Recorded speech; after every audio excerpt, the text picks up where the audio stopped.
Hey everyone, welcome to Cal 1, the first part of calculus. I hope it'll be a life-changing experience for you. Now, I think the best way to think of calculus is as an infinite expansion of basic skills you already know. An infinite expansion of basic skills you acquired in algebra and geometry. For example, in algebra and geometry, you learn how to quantify the steepness of one kind of shape, a line. It's just rise over run, the formula for slope, and a line has the same slope, the same steepness at any point. However, in calculus, we will learn how to find the instantaneous slope, the instantaneous steepness at any point of infinitely many graphs, no matter how curvy they may be. Like this parabola fellow here. We can find the slope at the vertex, the slope at any point to the right of the vertex, and at any point to the left. The possibilities are endless. So, building on that, in geometry, we learned how to find the area of a fixed variety of shapes. Areas of squares, rectangles, triangles, circles, parallelograms, and that was about it. For example, if we wanted to find the area of this rectangle in the coordinate plane, we would simply say length times width and be done with it. In calculus, though, we will learn how to find the areas of infinitely many weird shapes. For instance, okay, go straight across, straight up. Let's create a weird boy like so. There he is. He's a weird one. We can find the area of that weird, unnameable two-dimensional region. And we can do more than that. We can take that 2D region, swivel it around the x-axis to create a three-dimensional solid. So there's... Alright, we'll try that again. Much better. Alright, third time's a charm. Aha! Straight across, straight down, and straight across again. And we've created a tree stump, a lamp shade, tilted over, and we're going to give him some solid blue, some sky blue. We can find the volume of that lampshade. We can find the volume of infinitely many weird shapes. We can do it all in calculus. And we can do better than that too. We can also find exactly how long this piece of the function is from here to here. So we'll no longer be limited to finding the lengths of things that are lines or circles, which is what we were limited to in 9th grade geometry. We can now in calculus find the lengths of infinitely many weird, curvy pieces. All in all, the possibilities are seemingly endless and have endless application in science and in engineering. All in all, calculus represents an infinite expansion of our mathematical power in terms of expanding the applicability of geometric concepts that we're already familiar with. Concepts like slope, area, length, volume, and so forth. This is a highly visual subject. However, before we can delve into those rich geometric results, we need to spend some time, about a couple of weeks, mastering the language of calculus in terms of which those results are expressed.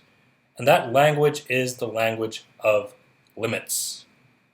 So I'm writing here, but first we need to take an adventure into limits.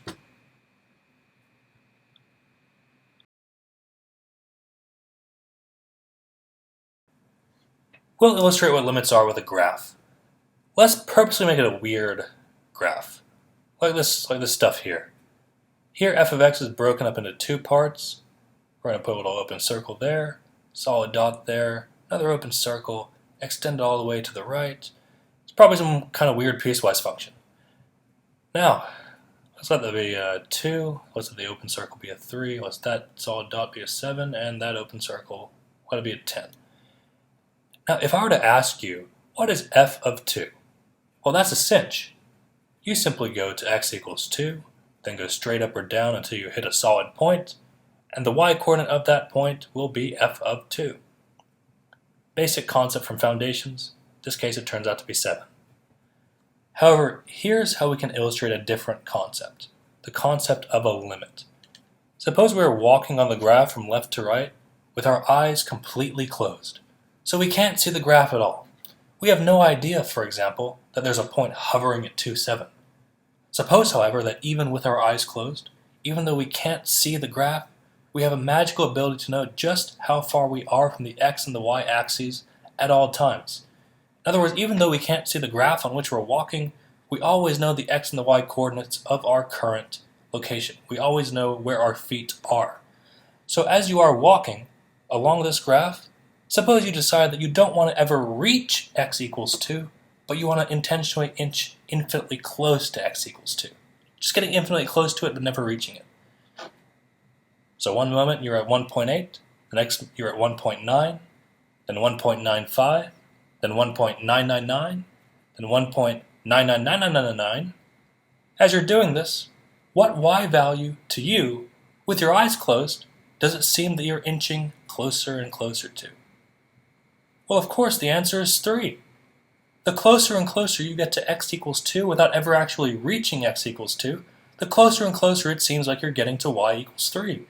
2.5, 2.8, 2.9, 2.999. It seems to you that you're inching closer to 3. As x gets infinitely close to 2, y gets infinitely close to 3. The way we express that thought mathematically is by this notation here. Yeah, I know it looks a little funky, but all that it means is that as x gets infinitely close to 2 from the left, f of x, i.e. the y-coordinate, gets infinitely close to 3. The weird negative superscript on the 2, by the way, just means you're approaching from the left. Likewise, if you, under the same conditions, were to walk infinitely close to x equals 2, but this time from the right to left, on this top piece here, you would feel that you were getting closer and closer to y equals 10. And the way we are to express that thought mathematically is down here like so.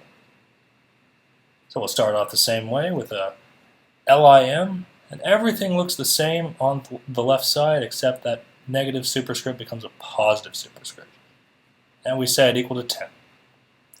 As you could guess, that weird positive superscript means that we're approaching from the right as opposed to the left. Now this thought experiment, in which you're moving from left to right, infinitely close to 2, and then doing the same thing from right to left, illustrates what's called a left-sided limit and also what's called a right-sided limit. Here are their definitions. Definitions of left and right-sided limits. Let's start from the top with our left-sided fella. Our left-sided limit, first of all, he's notated like so with this golden boy. And this entire golden boy, it stands for the value that f approaches as x gets infinitely close to c from the left. Don't ever forget that that negative superscript means you're approaching this arbitrary c value from the left. Right-sided limits, again, notated like so. X is approaching some arbitrary number c, but from the right as opposed to the left. And that entire golden boy stands for the value that f approaches as x gets infinitely close to c from the right. That positive superscript means you're approaching this arbitrary x-coordinate from the right. Now you may be wondering at this point, how do limit values relate to plain old function values? Well, in what we just did, our left and right limit values were 3 and 10 respectively, but the function value at x equals 2 was 7. Well, let's illustrate further. Let's do something that will really hammer the point home. What if there was no point at x equals 2? What if we were to erase it? What if the function was undefined at x equals 2? Will that change what we get for the left and right limit values? No. F of 2, sure, doesn't exist. It's undefined. But the left limit and the right limit are the same as they were before. As x gets infinitely close to 2 from the left, y gets closer and closer to 3, and as x gets infinitely close to 2 from the right, y still gets infinitely close to 10. Doesn't matter what the dot in the middle is doing. Doesn't matter if it even exists. The limit values, left and right, are going to be the same. So to answer the question directly, limit values have conceptually nothing to do with function values. They don't affect each other in the slightest. With function values, we are at an x-coordinate, but for limit values, we are only ever approaching a particular x-coordinate. That's why we saw the differences between function values, but no differences between the left and right limit values here on the left. Alrighty then, y'all, let's have ourselves a graph with a benign questions, but first let's sketch it out in some pleasant, pristine purple with some welcoming white dashes and numbers as well. Now here are my 9 questions. I want you to pause the video, give yourselves about a minute to answer them, and we'll get right back to it now.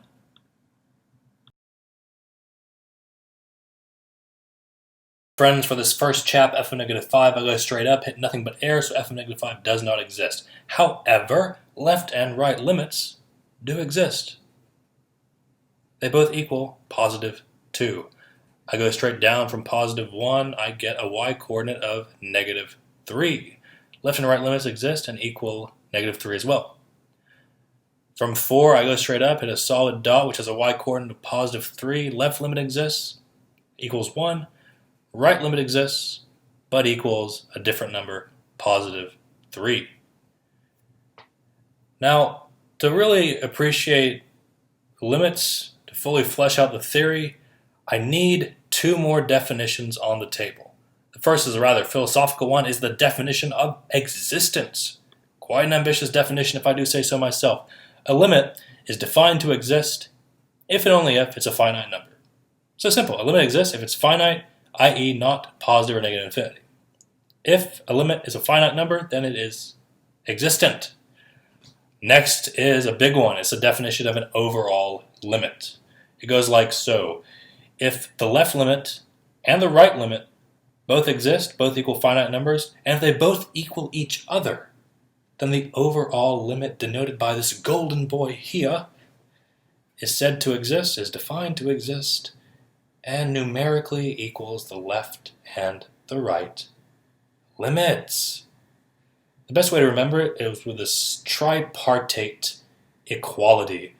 Overall limit equals left limit equals right limit. Or better said, if your left limit equals your right limit, then that equals the overall limit. One big consequence of that is that if your left limit and your right limit are not equal to each other, then the overall limit can never exist. Let's illustrate this with the example we just did. What is the overall limit as x approaches -5 of f? Well, our left limit was 2, and our right limit was 2. They both exist, they both match, so our overall limit exists and is equal to 2. Likewise, what's the overall limit for x approaches 1? Well, left and right both equal -3, so the overall limit equals -3. However, the overall limit for x approaches +4, that does not exist, because even though the left and the right limits exist individually, they don't match. And because they don't match, the overall limit doesn't exist. Now there is one other big consequence of this definition, and that's goes like this. If either the left limit or the right limit doesn't exist to begin with, i.e. they're not finite numbers, then the overall limit can't exist. So the second big consequence we need to watch out for. Let's look at what happens on our graph when we approach +7 from the left. We go straight down, y approaches -infinity. When we approach +7 from the right, again, y shoots straight down, approaches -infinity. So both left and right limits don't exist, so the overall limit doesn't exist. Again, both left and right limits are not finite numbers, so they don't exist to begin with, so the overall limit can't exist. One thing to watch out for when you're dealing with problems dealing with equal to infinity, equal to negative infinity, is that an equal to sign doesn't indicate existence always. Particularly for these last two. For these last two limits, where we said, hey, it equals negative infinity, that's not saying the limit exists. That equal to sign is serving to specify how it doesn't exist. So, an equal to sign doesn't always mean existence. Sometimes in the case of infinite limits, negative and positive infinity, it's just serving to specify how it doesn't exist. Okay, now it is time to saunter over to a different set of problems. As always, if you feel like pausing the video and first taking a stab at these on your own, then you go right ahead and do so. However, here's the first one. No picture is given. I want to find the limit, if it exists, of x squared plus 3 as x approaches 4, the overall limit. We'll look at techniques in the next few videos on how to do many problems like this without having to graph anything, but for this video we're going to have to rely exclusively on drawing graphs. From foundations, we are very much aware that the graph of this is a parabola with a vertex at 0, 3. Now we've got ourselves a picture, and the left and the right limits go like so. But where is this y-coordinate that the limits are approaching? Well, you guessed it. It is at f of 4. Go straight up, go straight across. That is the y-coordinate that the limits are approaching. When we walk along the parabola from either left or right, we are approaching the point 4f of 4. By the way, the function here is x squared plus 3, and so I'm going to use f of x as a shorthand for that. What is f of 4 then? Well, f of 4 is 4 squared plus 3, which is 16 plus 3, or 19. So, the left limit is 19. It's approaching an x-coordinate of y-coordinate of 19. The right limit is also 19. It's approaching a y-coordinate of 19. So, left limit and right limit both exist and equal each other. That is the definition of an overall limit. An overall limit exists if the left and the right equal each other and they both exist. And both of those criteria are satisfied in this problem. So there's our answer. Finally, a cosmetic change. We'll just swap f of x with x squared plus 3. So the limit of x squared plus 3 as x approaches 4 from both left and right is 19. Okay, comrades, how about we take a stab at another one? How about we take a stab at something more complicated? How about something like this? Again, if you want to try this one on your own for a bit, pause the video and unpause whenever you're ready. Okay, now the question is, how in the world do we graph something like this? Something completely unsightly. Well, I don't know about you, but when I see a quadratic, like x squared plus 8x plus 15, that triggers a primal instinct in me to factor. Is that thing factorable? Why, yes, ma'ams and sirs, it is. We know from foundations that it is. X squared plus 8x plus 15 is going to factor into an x plus 3 times an x plus 5. Oh, and look, we've got ourselves a cancellation soiree going on. X plus 3 over x plus 3 is always going to be 1, except when x is negative 3, in which case it is undefined. Therefore, that entire unsightly expression actually turns out to be the line x plus 5, except when x is negative 3. So what does that look like? Again, it's a line with one point undefined at x equals negative 3. And yeah, it's a hole. Holes happen when things cancel. So here's the graph. That entire rational expression is an almost full line. Next, notice that when we take the left and right limits, we are approaching the y-coordinate of wherever that hole is. Now, the million-dollar question is, what is the y-coordinate of that hole? A quick way to answer that is to compare this graph on the left to the graph of a full x plus 5 with no hole on the right, which we'll call that g of x, and to look at where the y-coordinate is for the x-coordinate of negative 3. Well, if the x-coordinate is negative 3, the y-coordinate has to be g of negative 3. And unlike f of x, g of x is defined at negative 3. G of negative 3 is negative 3 plus 5, which is 2. And you guessed it, the y-coordinate of the hole is also g of negative 3. It's also 2. Therefore, just by pure visual argumentation, the left limit of f and the right limit of f for the x-coordinate of negative 3 is 2, just by the picture on the left. Therefore, since left limit equals right limit, and they both exist, the overall limit exists, which is what we're trying to find. That overall limit equals positive 2. Final step, if you want to make a cosmetic change, swap the f of x with the whole unsightly rational expression and say the limit of that rational expression as x approaches 3 from both left and right is 2, which we have circled a very aesthetically pleasing purple. For one more example like this, let's have ourselves a bona fide alien of a problem. Find the limit, if it exists, of x over the absolute value of x. I think we can all agree that this is a weird boy. Weird boy. How do we graph? How can we even begin to think about graphing something so bizarre? Well, perhaps it may help to plug in some handy-dandy numbers. It's Specifically 3 types of numbers: positives, negatives, and 0. If I plug in 9, I get 1, which seems to indicate that whenever x is positive, x over the absolute value of x is positive 1. However, when I stick in a negative, like negative 202 over the absolute value of negative 202, I get a negative on top, but a positive on bottom. That's going to come out to be negative 1. And this example indicates that whenever x is a negative number, that x over the absolute value of x is always going to be negative 1. Of course, if x is 0, then x over the absolute value of x is 0 over 0, which is undefined or does not exist. So we can express this entire weird alien of a thing actually as just 3 simple things. It's either going to be 1, which happens when x is positive, negative 1 when x happens to be negative, or it does not exist, DNE, when x is 0. A nice, clean, piecewise function which we can now grasp in a very aesthetically pleasing fashion. When we are on the positive x-axis, this function is always positive 1. When we are on the negative x-axis, this function is always negative 1. Of course, when we're 0, we have open circle. So we need open circles. Now, using this beautiful picture, what is the limit? The left limit as x approaches 0 of the function. Well, we can see it's negative 1.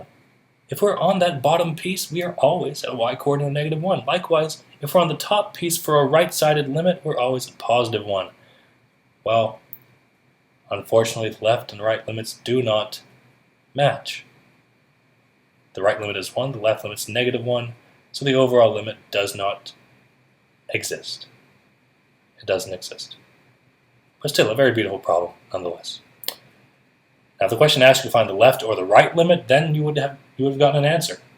But since the question was asking for an overall limit, it was not to be. Also note that the square root of x squared in the world of functions, in the world of graphs, is defined to be the absolute value of x. So the graph of x over the square root of x squared actually has the same graph as x over the absolute value of x. Now, oftentimes in life, guys, we don't get what we want. In fact, there's a good chance that we're going to find ourselves stranded one day on a deserted island with nothing but a beast of a math problem and a calculator. What's worse is that calculator is not going to be a graphing calculator. That calculator is going to be a podunk calculator. It's going to be a Dollar General calculator. It's going to be a gumball machine calculator. And we're going to be tasked with using that gumball machine calculator to tackle this beast of a math problem. Now, how are we ever going to do that? Our calculator can't graph. We sure as heck can't graph by hand. What are we going to do? Well, it turns out that podunk calculator ain't so useless. We just need to construct a little table like so. Like so. Yes, sirree. That first row is going to be my x row with my x values, and that second row is going to be my f row with my f values. Of course, this thing is undefined at negative 3, but just to the left of negative 3, let me start at negative 3.1 and walk my way to the left. Oh, to the right, I mean, negative 3.1, negative 3.0, negative 3.01, getting closer and closer and closer to negative 3. If I stick those values into f, I'm getting some negative decimal numbers that seem to be getting mildly close to negative 0.25. Likewise, if I start from negative 2.9 and walk my way to the left, getting closer to negative 3, toss those into f, I get negative 2.51, negative 0.25, negative 0.25015. I'm getting numbers that are getting closer and closer to negative 2.5. This technique is called finding a limit numerically. Notice, no detailed graphing necessary at all, no fancy-smancy calculator needed at all. I just need to throw in values that are getting closer and closer to negative 3 from both left and right. These first 3 columns, after the x and the f, illustrate my left side limit. The last 3 columns illustrate my right side limit. They both seem to be approaching the same number, so the overall limit of this beast exists and equals negative 2.5. Never underestimate the power of Dollar General, of gumball machines.